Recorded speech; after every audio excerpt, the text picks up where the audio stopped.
Welcome to Health, Wellbeing and Lifestyle, where experts in the field inform, educate and inspire the community to be healthier, more balanced and live the lifestyle they love. Our first guest today, Michèle Wolff, is a naturopath, author and lecturer, and the topic we'll be discussing is how toxins in our environment can affect our digestive health. Welcome, Michèle. Hi, Megan.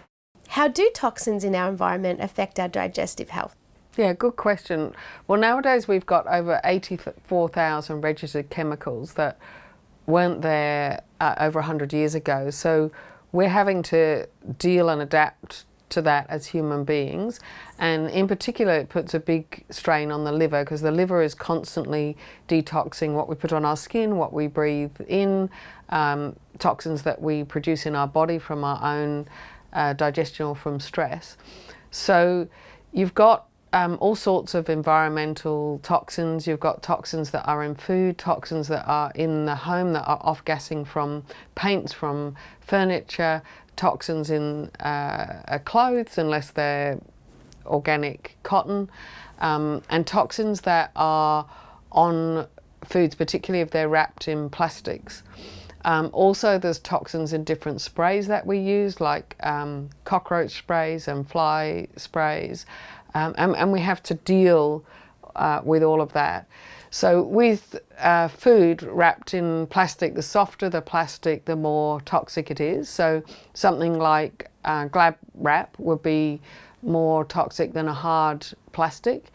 And when it's warm or heated, then that becomes more toxic. So if you've got a water bottle in a plastic container on your front seat and it's a 35-degree day, then the phthalates from that plastic will go into the water and that disrupts the hormonal system. The liver has to try and detox that, and that puts pressure on the digestion. In food, we used to have a whole food diet without food additives and preservatives and so on, and now the food industry has developed food that lasts a long time, that never goes off on the food shelves. Well, that has an impact on the system as well, because it's foreign to the body and the liver has to detox that. And then the everyday things we do in our lifestyle, from getting up in the morning to going to bed, we can use a whole range of toxic products in the home. So makeup, deodorant, toothpaste, hairsprays, and cleaning products. So what you've got under your kitchen sink or in your bathroom cabinet is not necessarily healthy. When you buy new furniture or you use commercial paint, that's often off-gassing for a period of time and we're breathing that in. When you get a new car, I've recently got a new car, and in order to help get rid of the toxins, had to heat the car up and use carbon filters in the car. So, you know, unfortunately, a lot of things are not made with natural fibres. We don't have a lot of natural wood products now for furniture, and clothing isn't natural, and where we live we're breathing it in. In the home there can sometimes be things like mould that can really affect people. So once you've got mould in the home and it's visible, there are a whole lot of spores in the air that you're actually breathing in that's very harmful to the health.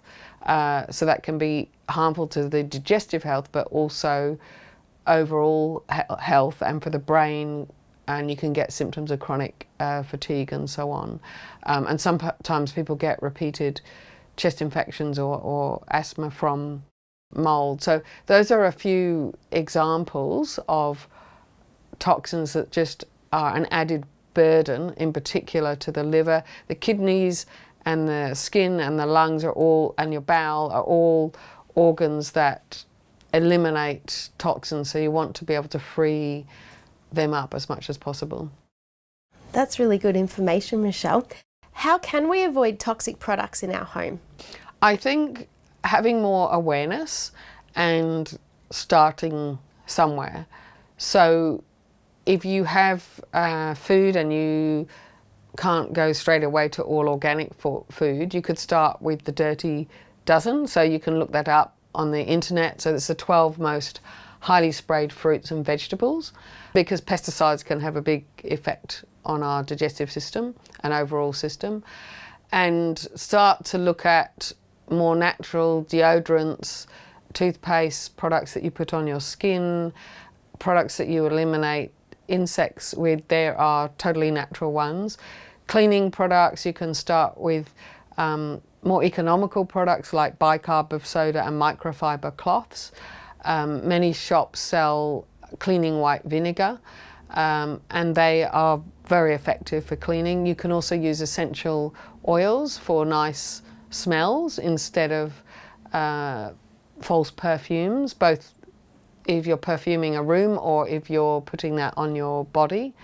So for example, rose essential oil is the essential oil that we would use as the most potent antidepressant, but it also is a really beautiful smell. So it's therapeutic as well. And avoiding as much as you can foods that are wrapped in plastic and drinks that are in plastic. You know, if you're lowering your load, you're lowering the impact that you're having on your liver and your overall digestion. Do you have any extra advice for our viewers? Yes. So those things that I mentioned, also if you want to look into it more deeply, there are various air filters available so that you can keep the air quality in your house really good. In particular, if you're living near a busy road, or if you've got furniture that's off-gassing, or you've recently painted your house, to be extra careful if you're planning to get pregnant, because it's been diagnosed in the cord blood of newborn babies, a huge amount of toxins that they've got when life has only just started. And to consult someone like myself or another naturopath to build that awareness so that you can keep taking steps to avoid those chemicals. Thanks, Michèle.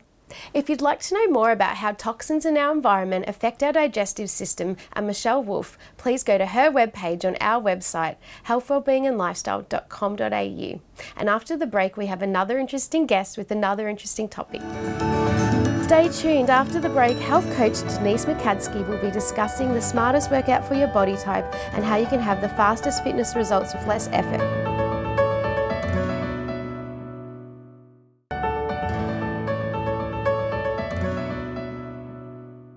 Welcome back.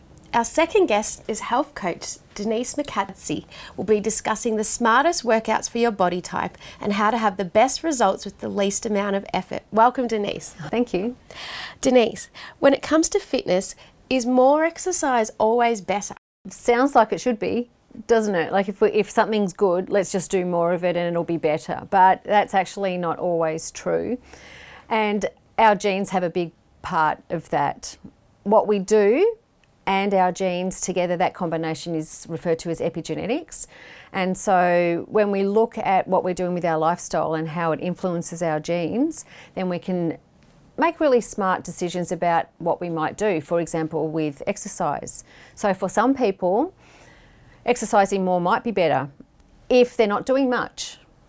But if someone's already doing quite a lot, more exercise is going to be harmful. It's all really about stress management, and we can definitely look at someone's body type through epigenetics. We can test for that. We can do measures on how they actually look, which gives us really important information, really interesting information, like the size of someone's muscle and the density of it, and how they respond, whether they've got a lot of fast muscle twitch fibres or slow muscle twitch fibres, makes them more predisposed to particular exercises or workouts. So one will be more suited to sprints, for example. So the fast muscle twitch fibre, they're very good sprinters, whereas the slow twitch muscle fibre are more the endurance kind of bodies.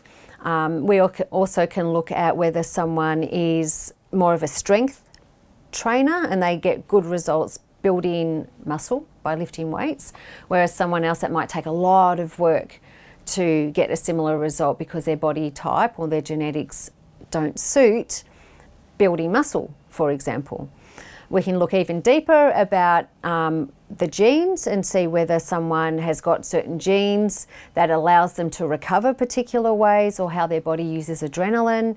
And again, really, it's all just how do we manage stress, because exercise is a stress. And this is why exercising more is not always exactly the answer, because it introduces more stress into a body. Is it true understanding your genetics and your exact body type can help you design smarter and more effective workouts overall? For the sort of a similar reason. So if we know someone's got a lot of genetics, that means that they're going to be a better sprinter. It's better for that person to do more sprint work. It's also about what their goals are. So if they were wanting to build muscle and have a strength program, they could still do it, but it's quite helpful for the trainer to know that their body is more suited to sprint work, and just to give the client realistic expectations that they can still build muscle. But if you think of a weightlifter, they look very different to a marathon runner. You can see the different body types are suited to one particular exercise more than the other. But often we find that people who have a certain goal around something will pick that goal because they know their body that suits their body. Like a marathon runner type body is probably not going to be someone that wants to be a weightlifter. They're going to they like doing more the sprint work. It feels better for them. And so people can work it out through trial and error. But it's nice to have some genetic testing done to know, oh, okay, I'm going to need more recovery, or my body responds better to one type of exercise than another. Denise, how do you test for this? We can look at the DNA sequence and the effect of lifestyle on the sequence to look for these epigenetic markers or variations. And sometimes that can involve a blood test or a urine test or stool or a swab, cheek swab. We're really just looking to see where can we get the genetic information to see what's going on with the genes. We can also do less invasive testing that doesn't require a blood sample, for example. It would be body measurements. You know, we can just look at the different dimensions and proportions of body type, and that will also give us a diagnosis, like the relationship between someone's wrist size and length, or how thick their neck is, or how thick and how long a neck is. In relation to the other measurements, you can kind of see it. Like a shorter person with a thicker neck is more likely to be like a strength or a bodybuilder compared to someone with a long, lean neck who's more like a sprinter. What practical ways could our viewers start making their exercise routines work better for their body types? Testing is always good because everyone is so different. You can start noticing how you feel. Like if you're doing certain exercise, just see if sprint work feels good for you, or if lifting heavier weights starts to feel good for you, or your body responds well. That can be a good way to tell what's going on for you. It can be tricky though. Sometimes you might see someone else getting a really good response from heaps of interval work that they're doing. So you might think, oh, I'm going to do that too. But maybe that doesn't suit you, and so it puts more stress on your body and you're not getting the results. It might work, but it's just a bit of a guesswork. It's trial and error. Other things people can do is really to notice how well they're recovering after a particular type of exercise. So if they're doing a lot of sprint work and the next day they feel really great and they recover quite well from it, it's probably an exercise that's suiting their body. Whereas if they're just dragging their feet and they feel terrible or feel injured, it's probably not something that suits their body. So just noticing that, like tracking all of that. And I think taking enough recovery time. Lots of people, like you said at the start, isn't more better. We think it is, but actually we get stronger when we're not training, like when we're sleeping and when we're recovering. So it's important to put in enough recovery sessions. So that might help someone realise, oh, that might be a better way for them to get results because now they're giving their body more time to recover. So, you know, that would be another thing that I'd get people to sort of look at. And speak to a professional, an exercise professional, or get a DNA test to see exactly what's going on for your biology. That's probably the best way to know for sure. Thanks for such important information, Denise. Thank you. If you'd like to know more about Denise and the best workout for your body type, please go to her webpage on our website, healthwellbeingandlifestyle.com.au. And after the break, we have another interesting guest with another interesting topic. Stay tuned. After the break, psychotherapist specialising in hypnotherapy, Julie Makin, will be talking about Dare to Live Authentically.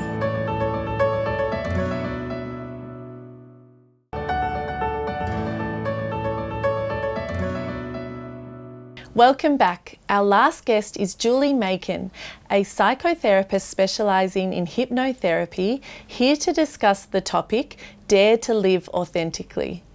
Hi Julie, it's so great to have you back. Hi, thank you. So tell us, what is authenticity? Being authentic is about being true to yourself and to be asking yourself, is this right for me?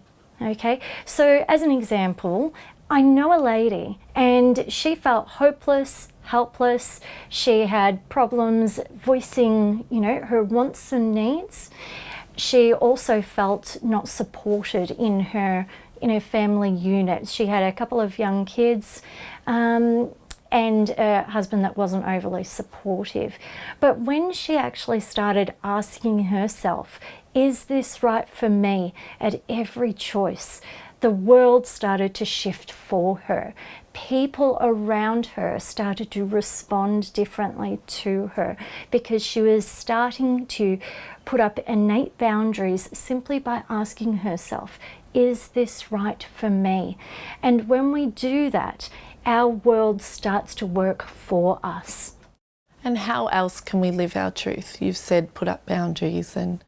So definitely putting in boundaries as to what is right for you. If you're wanting to communicate with somebody, you might start off with an I feel statement. So I feel hurt when walk off on me and I'm in the middle of talking to you. I feel scared when you start to raise your voice. That sort of thing. So those are I feel statements. And the I feel statement is not about blaming the other person. It's about making both parties feel safe. Not only are you getting across what it is that you feel that you need to say, but then it's not landing on the other person as an attack. The other thing that I would say is you might also like to put in a thank you statement. So in a relationship, it might help to say thank you and appreciate that person. Thank you so much for being there for me. I know perhaps I haven't always said thank you for, you know, when you do the dishes, when you pick the kids up from school. So just letting your partner know that you are appreciated. So being authentic, once again, I always come back to listening to the body as to what is right for you. So when you listen to the body and you go, okay, so do I want to go to that party? And if you just listen into your body and you recognize, oh, you know what, that's feeling a little bit challenging. It's, you know, I'm getting all these anxious feelings coming up. And when that happens, I invite you to start to put yourself back in control by saying, okay, do I actually want to go to that party, or do I, you know, not want to go? Because you know what, you have choice. So when you have choice and when you say, yes, you know what, I'm gonna go to that party, you are putting yourself back in control. You are putting yourself back into a place of safety. The other things to touch on as far as safety is concerned is to, you know, start breathing properly. So in for 4, out for 4, sometimes even the double breath in, like the Wim Hof double breath in, making sure that you get it all the way down to the gut.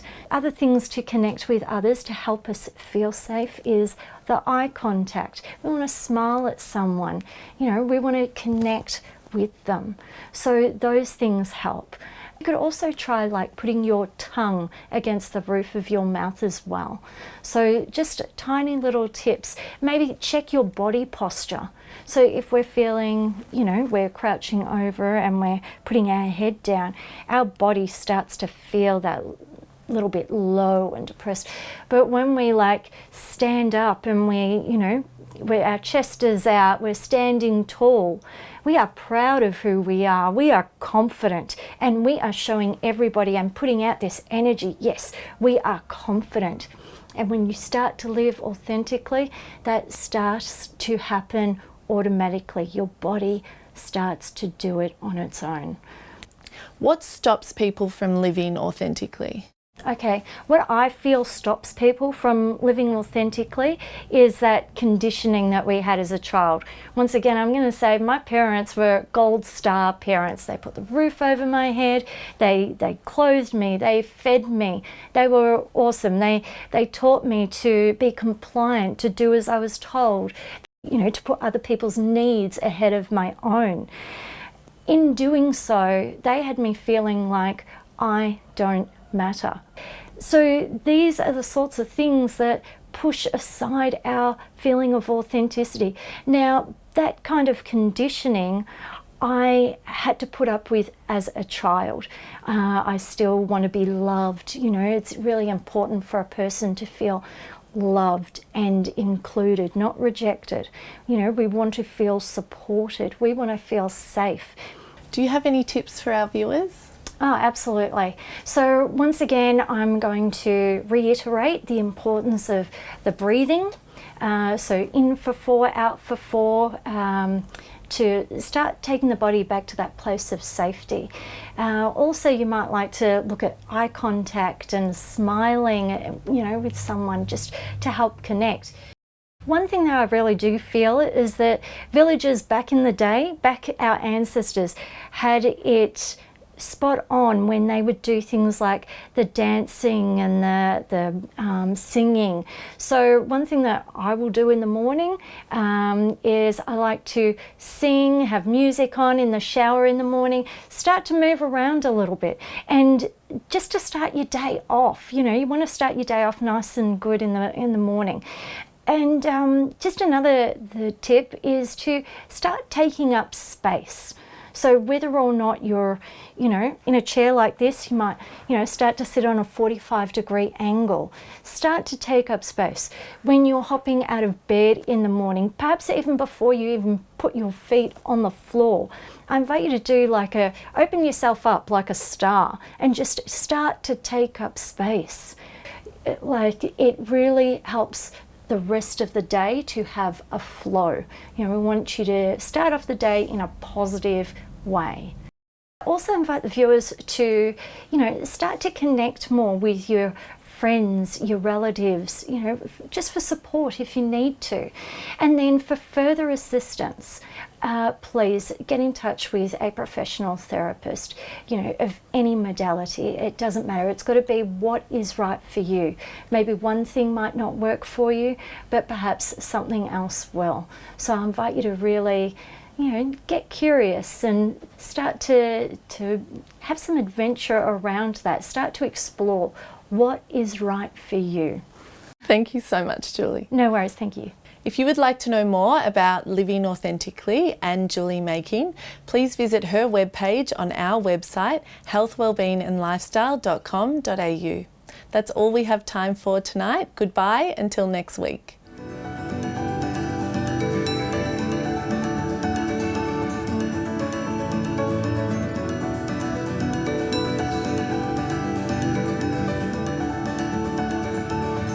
If you'd like to know more about our show, please like us on Facebook, follow us on Instagram and subscribe to our YouTube channel.